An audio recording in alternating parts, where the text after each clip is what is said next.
안녕하세요. 로이어 프렌즈입니다.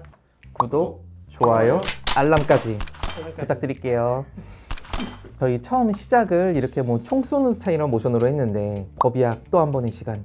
오늘은 총상에 대해 한번 얘기를 해볼까 합니다. 저는 또 누가 또 사건에 연루된지 알고 있어요. 누구죠? 김코난. 아유, 제가 김코난 씨 잡으러 갈 겁니다.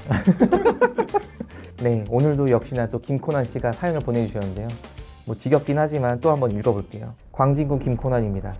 자꾸 사건에 휘말리게 돼서 인생에 막아 끼었나 싶어 구슬하게 되었는데, 구슬하던 도중 잠시 화장실을 다녀와 보니 무당이 총에 맞아 죽어 있는 게 아니겠습니까? 옆에 있던 사람에게 어떻게 된 일이냐 물으니 자신도 모르겠다. 갑자기 무당이 총을 꺼내 자살했다 라고 하는데, 아무리 봐도 무당이 자살할 이유는 없어 보입니다.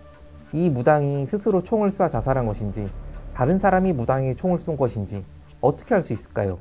참 이상한 사람이에요. 막 주변에서 자꾸 사람이 죽어요. 이쯤 되면은 김코난 씨가 범인인 것 같아요. 그렇지 않나요? 맞네요. 이 정도면 합리적인 의심 아닌가요? 맞아요. 일단 물어보긴 했으니까 답변을 해주긴 해야겠네요. 총이 자살인지 아니면 남이 쐈는지 알려면은 총이 어떤 원리로 발사되는지에 대해서 간단하게 설명을 드리면 좀 더 이해가 쉬우실 것 같아요. 예를 들어서 총이 이렇게 생각을 해볼게요. 그럼 총알이 여기에 이렇게 들어가 있죠. 이제 방아쇠를 당기게 되면은 총알 뒤에 있는 화약이 폭발을 하면서 가스가 생기게 되고, 그 가스의 힘으로 인해서 총알이 앞으로 슉 나가게 되는 거거든요. 이거를 총신이라 그러죠. 네. 총알이 나갈 때 보면은 총알이 그냥 일직선으로 나가는 게 아니라 요 안에 홈이 파져 있어요. 그래가지고 총알이 이렇게 회전을 하면서 나가게 돼 있거든요. 손 변호사님도 군필이시죠? 예, 갔다 왔죠. 그러면 총기 관리 이런 거 해보셨어요? 예, 해봤죠. 맨날 하는 게 그 총 구멍 안쪽을 기름 묻은 그 헝겊으로 닦아주잖아요. 이 총신은 총알이 뺑글뺑글 돌아야 되니까 굉장히 단단해야 되거든요. 대신 이런 금속들은 녹이 잘 들어요. 그러다 보면 녹 쏠지 말라고 안쪽을 기름으로 계속 닦아주는 거죠. 이 사실이 굉장히 중요합니다. 이 사실을 기억하고 계세요. 자살인지 타살인지 어떻게 알 수 있을까? 먼저 총을 쏜 거리로 알 수 있겠죠? 갑자기 저 100m 밖에서 날라온 총알을 제가 맞고 죽었어요. 자살일까요? 타살. 자살. 제 팔이 100m인가요? 고무고무팔.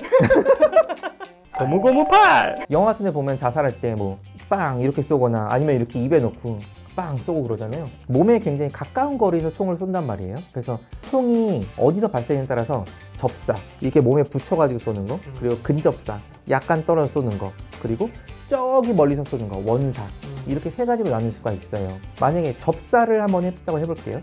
누가 한번 맞아보실래요? 총. 제가 맞을게요. 제가 이렇게 이 변호사님 머리에 총을 빵 쐈어요. 그러면 아까 처음 말씀드렸죠. 총알이 발사되는 거는 뒤에서 가스가 생기면서 이제 총알이 앞으로 나가는 거라고 했잖아요.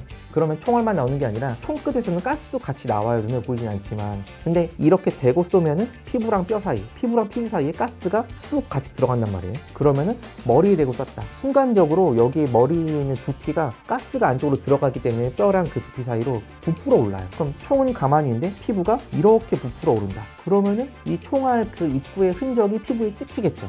이거 뭐라 그러죠? 머즐 임프린트? 되게 있어 보이는데요. 머즐 임프린트. 네, 그래서 이런 식으로 흔적이 남게 돼 있어요. 근데 두피 같은 경우에는 이제 별로 공간 여유가 없으니까 뼈랑 그 피부 사이에 이렇게 부풀어 오르는데, 만약에 배에 대고 쐈다. 배는 사실 부풀만한 여력이 많잖아요. 이런 경우에는 이렇게 흔적이 또 안 남을 수가 있어요. 그것도 남지 않아요. 딱 붙이고 쏘면 화약물질이 묻어날 수도 있죠. 이제부터 또 그 얘기를 해드릴 건데, 화약물질을 이렇게 대고 쏘면 이 안쪽으로 화약물질이 남겠죠? 팔 한번 들어보실래요? 제가 이렇게 팔을 쐈어요. 그러면 화약이 쭉쭉쭉쭉쭉쭉 이렇게 퍼지겠죠? 그럼 화약이 넓은 범위로 묻겠죠. 이러면은 약간 떨어지는 쐈구나 알 수 있는 거죠. 근데 100m 밖에서 쐈어요. 화약이 100m나 날라올까요? 아니죠. 100m 날라오는 건 총알밖에 없겠죠. 이런 식으로 해가지고 총알을 어느 정도 거리에 쐈는지를 알 수가 있어요. 그러면은 멀리서 쐈으면 타살이라는 증거 중에 하나가 되겠죠. 그리고 또 하나 중요한 게 총알이 어느 방향으로 들어왔는가. 이건 또 어떻게 할 수 있냐면, 총알이 이렇게 회전을 한다 그랬죠. 그러면은 뒤가 훨씬 크게 들리죠. 그렇죠. 총알에서 가까운 방향은 빨리 돌고, 총알에서 멀어지면 멀어질수록 이게 회전력이 전달되는 양이 달라요. 그러다 보니까 돌아가는 속도에 차이가 생기게 되고, 그러다 보니까 동그랗게 링이 생기게 되거든요. 만약에 정면으로 들어왔다. 그러면 링이 이렇게 똑같이 동그랗게 되겠죠. 근데 대각선으로 들어왔다. 그러면은 이쪽 방향이 총알이 더 많이 닿고 회전력이 더 많이 가해질 테니까 이게 타원형으로 링이 생겨요. 이런 걸 통해서 알 수도 있고, 그리고 또 하나, 맨 처음에 총기 관리를 하게 되면은 뭘 쓴다 그랬죠? 기름. 그렇죠. 총구 안쪽을 기름으로 계속 닦아주기 때문에 총알에도 기름이 묻어 있어요. 예를 들어서 제 팔이 이렇게 있다고 해볼게요. 총알이 날라왔어요. 옷을 뚫죠. 네. 그리고 총알이 반대쪽으로 나왔어요. 네. 기름이 이쪽에 많이 묻을까요? 뚫고 나온 쪽에 많이 묻을까요? 이쪽이요. 그렇죠. 맨 처음 들어간 방향으로 기름이 더 많이 묻어 있겠죠. 보통은 피 때문에 기름이 잘 안 보이긴 하는데 실제로 성분 분석을 해보면은 들어간 쪽에 기름이 많이 묻어 있어요. 이걸 통해서 총알이 이렇게 날아왔는지 아니면은 이렇게 반대로 날아왔는지 이걸 알 수가 있게 되는 거죠. 또 이런 경우가 있을 거잖아요. 가까이서 쐈고 충분히 스스로 쓸 수 있는 위치, 자살을 해가지고 이렇게 쏜 건지 아니 딴 사람이 이걸 쏜 건지 어떻게 할 수 있을까요? 그렇죠. 이거는 방향도 문제가 안 되고 거리도 문제가 안 되고 그럴 수도 있잖아. 이렇게 하든 이렇게 하든. 여기서 또 중요한 게 뭐냐면은 이제 그 가스가 나온다고 했잖아요. 총을 쏘면은.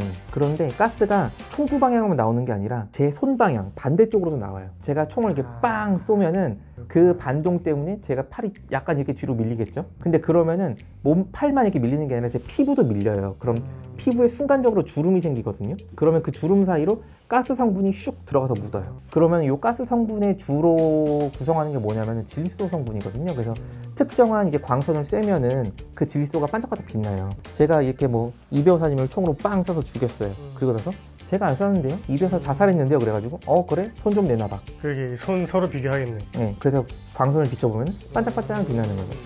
이거는 주름이 생겼을 때 이제 그 틈 사이에 들어간 거기 때문에 제가 총 쏘고 나서 이렇게 손을 좀 닦아도 잘 안 지워지거든요. 결국 흔적이 남아요. 이렇게 되면은 이제 처음 말씀드렸던 그 무당을 누가 쏴 죽였는지 알 수 있겠죠. 제가 보기엔 김코난 씨가 화장실에서 쏴 죽였을 것 같긴 한데 무슨 갑자기. 네, 사회정의를 위해서라도 손 변호사님 빨리 김코난 씨 좀 잡아주세요. 잡았어요. 들켰나? 더 이상 살인 사건이 일어나지 않는 안전한 사회를 바라면서 오늘도 로이어 프렌즈 이만 마치겠습니다. 감사합니다. 감사합니다. 영상 재밌게 보셨나요? 저희가 준비한 또 다른 재밌는 영상을 보시려면 이쪽으로 가시면 되고요. 구독 눌러주실 거죠? 구독은 무제니까요. 구독 눌러주실 거죠? 구독은 무제니까요. 눌러주실 거죠가 너무